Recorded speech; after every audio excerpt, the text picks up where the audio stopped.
बिस्मिल्लाहिर्रहमानिर्रहीम। अस्सलाम वालेकुम दोस्तों, हाफिज महमूद मोहिउद्दीन एक नई वीडियो के साथ आपके सामने हाजिर है। दोस्तों, आज की वीडियो आइल्स की स्पीकिंग के लिए बहुत ही अहम टॉपिक है, खासकर उन बच्चों के लिए जो अपनी स्पीकिंग को अब बेहतरीन अंदाज में करना सीख चुके हैं और वो स्पीकिंग करते हुए ना तो ब्रेक लगाते हैं और ना ही सोचते हैं, लेकिन इसके बावजूद भी उनके बैंड जो है वो अच्छे नहीं आ पाते। उनके बैंड जो है वो 4.5 से 5 या 5.5 तक ही रहते हैं, इसी रेंज में उनके बैंड जो है वो आ रहे हैं।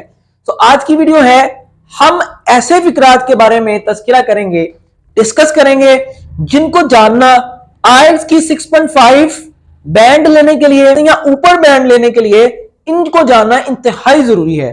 ये फिक्रात ही हैं, सादा फिक्रात हैं, और इनको अगर आप कर लेंगे तो इंशाल्लाह आपके बैंड जो है वो आइल्स की स्पीकिंग में 7.5 से ऊपर ही आएंगे। तो इस वीडियो को आखिर तक लाजमी देखिएगा जी। तो आज का जो टॉपिक है हमारे पास वो है सिंपल फिक्रात और कंपाउंड और कॉम्प्लेक्स सेंटेंसेस।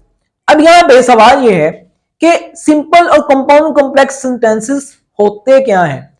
हम में से बहुत से बच्चे जिस वक्त स्पीकिंग कर रहे होते हैं तो वो सिंपल सेंटेंसेस में स्पीकिंग करते हैं। सिंपल सेंटेंसेस में तवज्जो कीजिएगा बच्चों, स्पीकिंग करते हैं। अब यहां पे सिंपल सेंटेंसेस में स्पीकिंग करने का एक बहुत ही ज्यादा नुकसान यह है कि उनके बैंड अच्छे नहीं बन पाते। अच्छा, अगर आपने 6 या 6.5 7.5 पर आना है तो उसके लिए आपको सिंपल सेंटेंसेस से शिफ्ट होना पड़ेगा कंपाउंड सेंटेंसेस की तरफ। अब यहां पे सवाल यह है कि कंपाउंड सेंटेंसेस किसे कहते हैं। ये पहला और ये दूसरा कंपाउंड सेंटेंसेस कहते किसको है, ठीक है। और अगर आपने मजीद अपनी स्पीकिंग को बेहतर करना है तो आपको साथ साथ कॉम्प्लेक्स सेंटेंसेस भी सीखना पड़ेगा।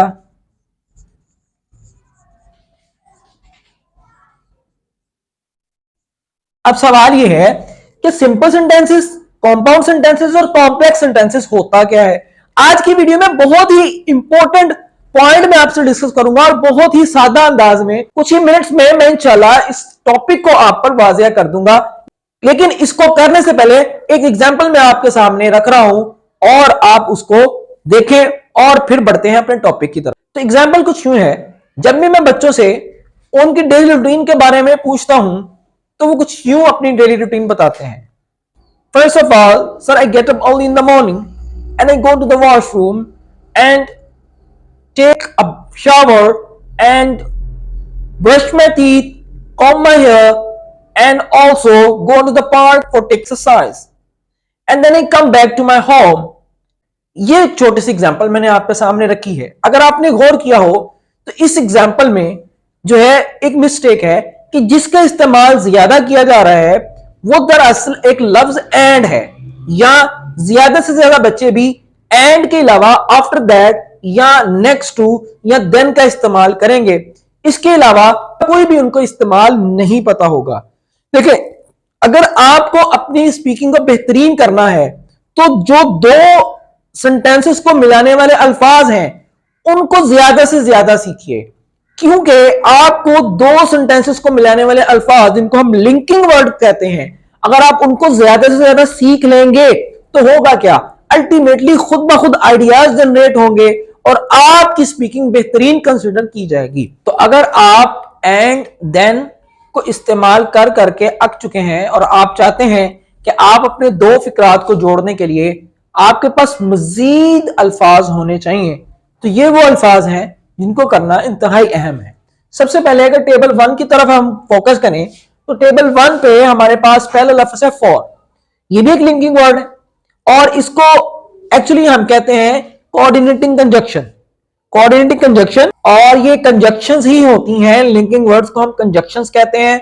दरअसल कंजक्शन जो होती है वो दो फिक्रात को जोड़ने के लिए इस्तेमाल की जाती है। कंजक्शन की वैसे 3 टाइप्स हैं, यहां पे मैंने 2 लिखी हुई है, कोऑर्डिनेटिंग कंजक्शन और एक सबऑर्डिनेटिंग कंजक्शन। तो अगर हम कोऑर्डिनेटिंग कंजक्शन की तरफ तवज्जो करें तो ये हमारे पास फॉर है, और फॉर हम यूज करते हैं किसी भी रीजन को बताने के लिए। एंड है, एंड तो हम बहुत इस्तेमाल करते हैं और के लिए।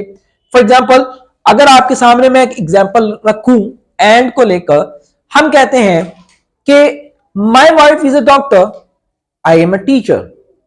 ये एक प्रॉपर सेंटेंस नहीं बन रहा, ये एक अच्छी सेंस नहीं दे रहा। अगर मैं इसको यूं कर दूं कि my wife is a doctor and I am a teacher, तो दो फिक्रे एक फिक्रे में ही समा जाते हैं और इस तरह हमारी स्पीकिंग जो है वो अच्छी कंसिडर की जाती है। नेक्स्ट हम बढ़ते हैं, जो हमारे पास लिंकिंग वर्ड है वह है नॉर। नॉर कहते हैं ना ही। नॉर किसे कहते हैं? ना ही। फॉर एग्जाम्पल, ना ही से क्या मुराद है? आपसे वो पूछता है What kind of things do you like the most? या कुछ इस तरह का सवाल करता है, Do you like apples or bananas? आप यही आपने सीखा हुआ है, आप या तो एप्पल कहेंगे या बनाना कहेंगे। आप तीसरा आंसर नहीं दे सकते। आप ये नहीं कह सकते कि मुझे इन दोनों में से कोई भी पसंद नहीं। अगर आप ये कहना चाहते हैं तो उसके लिए आपको ये नॉर सीखना पड़ेगा। इसके लिए आप अगर वो कहना चाहें कि मुझे ना तो एप्पल पसंद है ना बनाना, सो आप कह सकते हैं neither I like apple nor bananas। ना तो मुझे एप्पल पसंद है नॉर ना ही बनाना पसंद है। यानी दोनों में से कोई भी नहीं कहने के लिए हम नॉर का इस्तेमाल करते हैं और नाइदर का इस्तेमाल करते हैं। आपको अगर नाइदर और नॉर को मजीद पढ़ना है तो इसका इंशाल्लाह लेक्चर मैं एक लंबी और तफसील की वीडियो में बना दूंगा, इंशाल्लाह आपको उसका भी फायदा होगा। तो नाइदर और नॉर, नाइदर पहले आएगा नॉर से।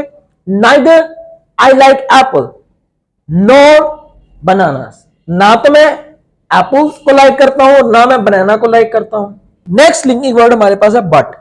बट आपको पता है टोटली ऑपोजिट चीज को शो करने के लिए बयान किया जाता है। फॉर एग्जाम्पल, आप अगर कहें, वो आपसे पूछे कि what are your favourite subjects, आपके फेवरेट सब्जेक्ट कौन से हैं? So, आप कहेंगे my favourite subjects are mathematics and physics but I am learning English because English is compulsory for my future. यानी आपने कहा कि मुझे मैथ्स और फिजिक्स पसंद है लेकिन मैं इंग्लिश पढ़ रही हूं या पढ़ रहा हूं बिल्कुल ऑपोजिट, अपनी पसंद के बिल्कुल मुखालिफ मैं इंग्लिश पढ़ रही हूं क्योंकि मुझे इंग्लिश जरूरी है मेरे फ्यूचर के लिए। तो बट आप वहां इस्तेमाल करेंगे जहां पे बिल्कुल ऑपोजिट बात आपने बतानी हो। नेक्स्ट जो लफ्ज हमारे पास मौजूद है वो है और का मतलब होता है या से मुराद है कि जब दो चॉइसेस हमारे पास हो तो उसके लिए हम और लगाते हैं। जैसा कि आप कह सकते हैं please give me a pencil और ए बुक। बराए मेहरबानी मुझे या तो पेंसिल दें या बुक दें।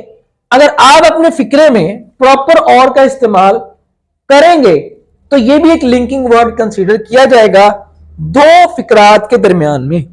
तो इसकी कुछ एग्जांपल्स मैंने बिल्कुल दे रखी हैं, आप इस एग्जांपल्स को पढ़ें और इससे सीखने की कोशिश करें। नेक्स्ट हम बढ़ते हैं। नेक्स्ट जो वर्ड हमारे पास मौजूद है वो है येट। येट हम कहते हैं अभी भी। अभी भी येट भी एक लिंकिंग वर्ड है। येट भी एक लिंकिंग वर्ड है। फॉर एग्जाम्पल, आपसे अगर वो पूछे कि आपकी इंग्लिश कैसी है, आप कह सकते हो कि sir I am good at speaking English yet I want to learn more. कि सर मैं इंग्लिश में बहुत अच्छा हूं, अभी भी मैं इंग्लिश को मजीद सीखना चाहता हूं। अभी भी मैं इंग्लिश को मजीद सीखना चाहता हूं। तो ये येट जो है हम इस्तेमाल करते हैं अभी भी, यानी ऑल्दो कि एक काम हो रहा है इसके बावजूद भी मैं ये काम अभी भी करना चाहता हूं। तो इसकी कुछ एग्जांपल्स मैंने इधर स्क्रीन पर शो की हैं, आप इनको देख सकते हैं। तो नेक्स्ट जो वर्ड हमारे पास मौजूद है वो है सो। तो सो की एग्जांपल जो है वो मैं यहां पे आपके सामने रखता हूं। जैसे कि एग्जांपल है I am not very hungry so I will just have an orange juice. कि मैं बहुत ज्यादा भूखा नहीं हूं इसलिए, सो किसे कहते हैं, इसलिए मैं सिर्फ एक जूस ही लूंगा, सिर्फ जूस ही पीऊंगा। सो कहते हैं इसलिए। इसकी और एग्जांपल्स मैंने नीचे शो की हैं, आप इनको पढ़ सकते हैं और अपनी स्पीकिंग को बेहतरीन कर सकते हैं। नेक्स्ट हमारे पास जो टेबल है वो बहुत ज्यादा इंपॉर्टेंट है। Although, as, because, if, since, until, where as और व्हाइल। इनके बारे में भी इंशाल्लाह मैं आपको इस वीडियो के सेकंड पार्ट में वाज़ेह तौर पे आपको समझाऊंगा और आपके पास at the end of the video आपके पास बहुत कुछ होगा और फिक्रों को मिलाने के लिए बहुत से लिंकिंग वर्ड्स होंगे। और याद रखिएगा, अभी मैंने आपको कंपाउंड और कॉम्प्लेक्स सेंटेंसेस के बारे में बताना है, अभी इसलिए नहीं बताया ताकि आप इन चीजों को आसानी समझ सकें। नेक्स्ट वीडियो में मैं इंशाल्लाह कॉम्प्लेक्स और कंपाउंड सेंटेंसेस को बिल्कुल वाज़ेह तौर पे समझा दूंगा। तो इस वीडियो का दूसरा पार्ट लाजमी देखिएगा और इस वीडियो में अगर कोई समझ ना आए तो आप मुझसे पूछ लीजिएगा। मुझे आज की वीडियो में इजाजत दें। अल्लाह हाफिज।